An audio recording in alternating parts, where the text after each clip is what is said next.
Hello guys, welcome back to my channel. Today I'm going to be reviewing an incredibly special indie deck, and this is the Ritual Tarot, and it's by 𝐓𝐢𝐞𝐫𝐚 May. Honestly, when this arrived yesterday, I was completely blown away by the artwork. One of my favourite decks of all time is the Voyager Tarot by James Wanless, so I absolutely love mixed media art, and this is a collage deck, mixed media art. It's everything I could possibly want in a deck, and it really is amazing to work with. I worked with it yesterday and I've put all the cards back in order, which I don't normally do, but there is a reason why I've put them back in order anyway. First of all, it comes with a guidebook, and it's just, this is obviously self-published. This is by 𝐓𝐢𝐞𝐫𝐚 Press, and the guidebook is 70. Oh, there's no page numbers in there. Anyway, right, the guidebook. Right, 𝐓𝐢𝐞𝐫𝐚 actually created this deck last year, and it is a labour of love. You can tell how much work that she's put into the deck. She says in a book, in 2019, I began the process of creating Ritual Tarot, a 78-card tarot deck using analog collage. Each deck was designed, each card was designed exclusively using deconstructed books and vintage paper ephemera. Right, the cards are largely informed and inspired by the work of Pamela Colman-Smith and Lady Frida Harris, the artists of who created the imagery for the Rider-Waite Tarot and the Crowley Thoth Tarot. My approach to constructing the cards was highly intuitive and my process unconventional, though I aim to stay true to the traditional archetypes and symbol of the tarot. Now, onto the cool feature. The cards in this deck do not feature titles or numbers. I felt that adding these elements would interfere with the integrity of the imagery. My intention is to encourage those who use the deck to develop their own meanings and form a more intimate connection with the cards. The guidebook includes titles and descriptions for each of the cards in the deck. Card explanations include possible reversal meanings, reinforcing or opposing cards, associated elements and astrological correlations. Please remember that card meanings are flexible and highly dependent on the nature of the individual's inquiry. So basically, this is a really super cool deck. There's a couple of pages on the structure, how to shuffle, and then all of the majors have the full colour artwork of the card along with the meaning, and the opposing cards and the reinforcing cards as well. And obviously she explains the artwork and what she's used in all of the 22 majors. So for instance, the center of the card features the floating head of Dionysus, or to the Romans, Bacchus or Liber, the god of the grape harvest, drunkenness, ecstasy and ritual madness. In Latin, Liber or Liber simply translates to free.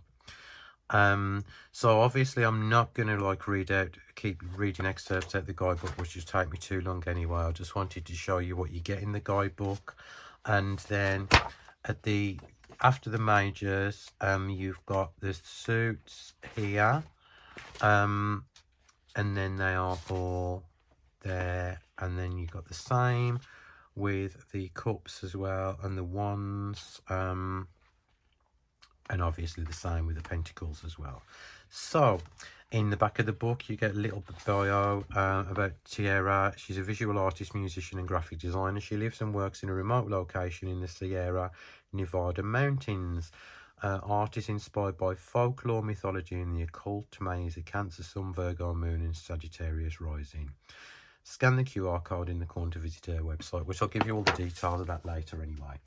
Okay, onto the deck, which I know you're all dying to see if you haven't already. It just comes in a normal standard tuck box. The cards are larger than normal, maybe a little bit smaller than the Thoth. I haven't got my Thoth to hand at the minute, but these cards need to be bigger anyway. But that's still shuffle perfectly fine anyway. The cardstock's on a lovely flexible kind of mat. You know, there's no bells and whistles, so don't expect gilding or anything like that, or embossment, because there's nothing like that in this deck, but you really do not need it anyway. Right, okay then, let's get on to the cards. As 𝐓𝐢𝐞𝐫𝐚 explained in the book, and what I'm going to explain now, there's absolutely no titles on the cards at all, in any of the cards. No numbering either. but it does, however, follow the Rider-Waite-Smith stroke Thoth system. So if you're familiar with either, you can see, for starters, the cards will actually relate to, you know, that particular card anyway. So it's not all like a haphazard and mishmashed. It's perfectly workable as a standard tarot deck without the titling or the numbers.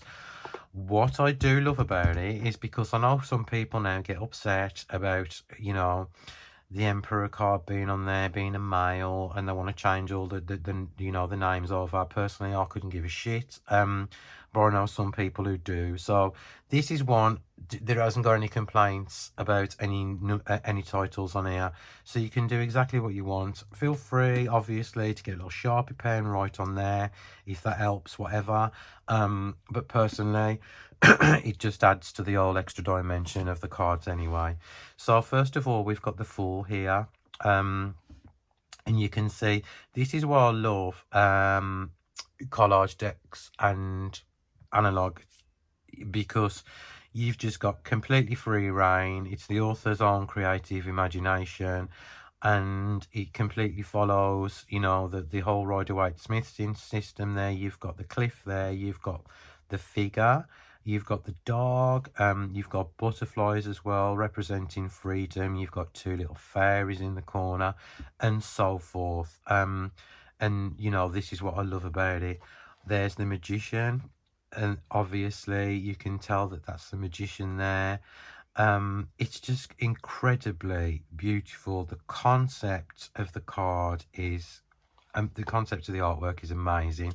You've got the High Priestess there looking. You can see that the two pillows are there as well. And what I love, that she's used different kinds of like ancient histories in the deck as well. And this ticks the boxes for me. It's got kind of like an ancient kind of primal feel to the deck as well. And Mother Mary as the Empress, and you've got an astrological wheel there. You've got the bee representing productivity. I don't know what's the matter with me this morning. And obviously, yeah, you can see like all the different kind of symbolism in the cards. The Emperor, Aries, the Ram. You've also got these ancient kind of like, you know, reliefs in the background as well.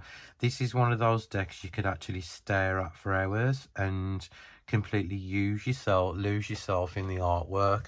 This would be such a cool deck for pathworking as well. If any of you guys like to pathwork and meditate, because you can actually visualize yourself right in the middle of the card. So we've got the Lovers there, and as you can see, you've got like Adam and Eve, and then you've got the, is that the hip bone, pubic bone, and then the bottom of the spine. It's just phenomenal. Cancer as well, so you have got some of the astrological signs in this one.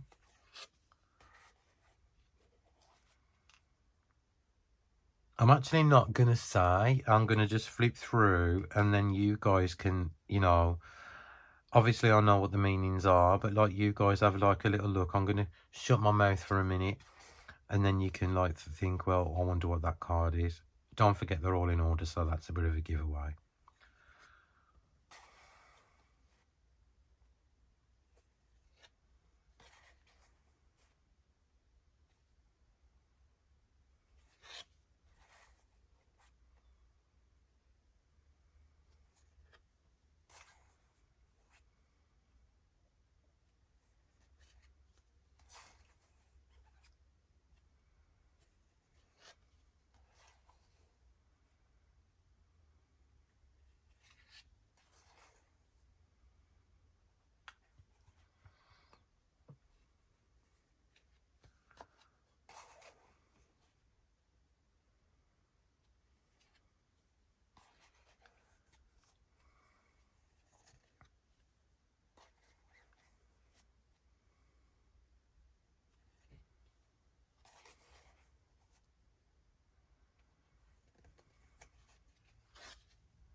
There you go, a minute silence from me.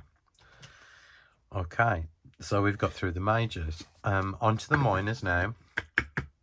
So we're on the suit of wands. As you can see, there's a really prominent wand there. To me, you know, you've got the horizon in there, so all the potential coming in towards you. It's pretty blank slate. There's the 2 and the 3, the 4. I love these ancient goddess carvings as well in the deck. It's just totally gorgeous. There's a nod to the Thoth tarot.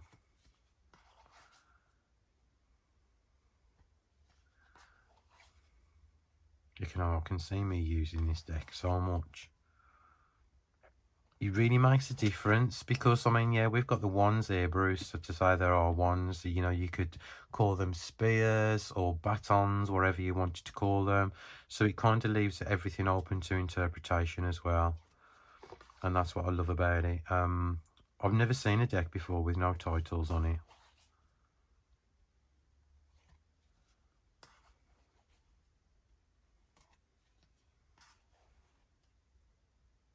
Oh, staffs, yeah, there's another one for it. And now we're on to the cups.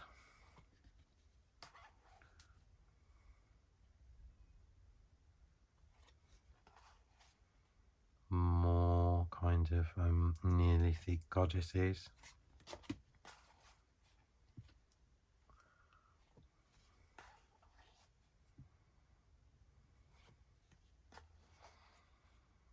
And as long as you've got like kind of pretty good base reading a tarot, you know, you can add your own interpretations of what like this may mean for you, and it kind of like, it's good because you're not stuck or limited. You know, it's kind of like the Tarot de Marseille system, but with pictures. And yeah, so whatever you see, say, as long as it makes sense.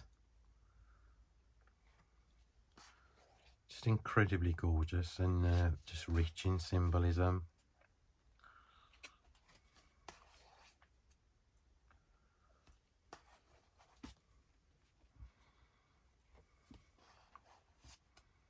And there's the king. On to the swords.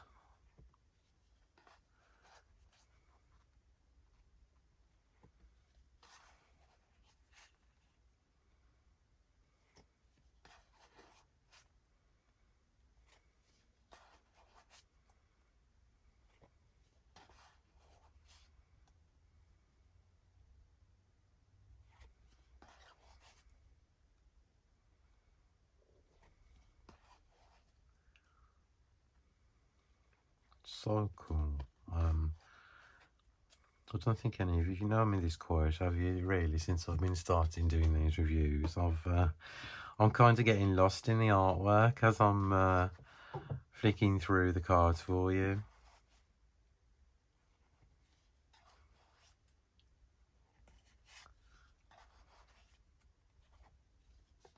And then we're onto the Pentacles.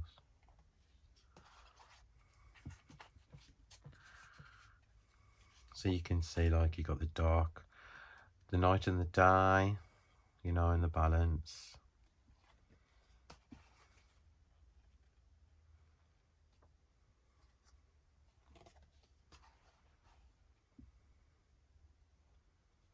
So you've got ancient Greek, you've got Roman, you've got Babylonian, Egyptian and European. It's just so cool.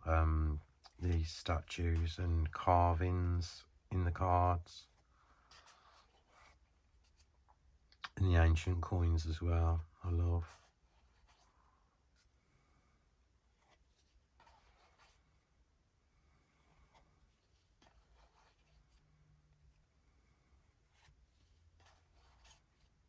Absolutely gorgeous. So now we're back to the Fool. I honestly cannot say anything negative. There's the backs of the cards, by the way. A little bit of glitter. I honestly can't find a negative thing to say about this deck.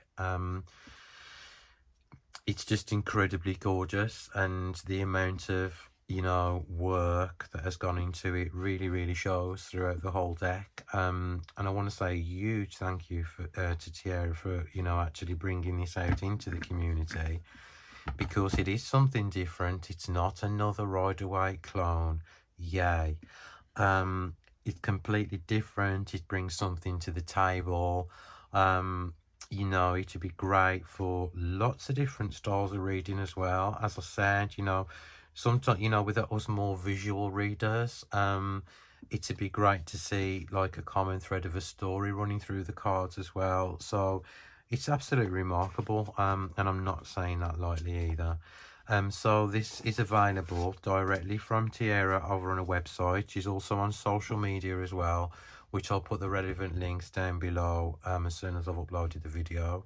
So thank you guys for watching. I really do hope you enjoy this deck.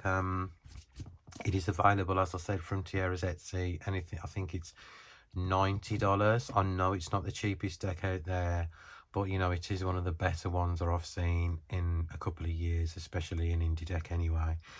So yeah, you know, I mean, who knows, she might bring a pocket version out soon, you know, like some people do, so it's slightly cheaper. And yeah, I hope you love it anyway as much as I do. Have a lovely day wherever you are in the world. Have a lovely evening wherever you are in the world. I'll see you all soon. Lots of love, and goodbye, guys.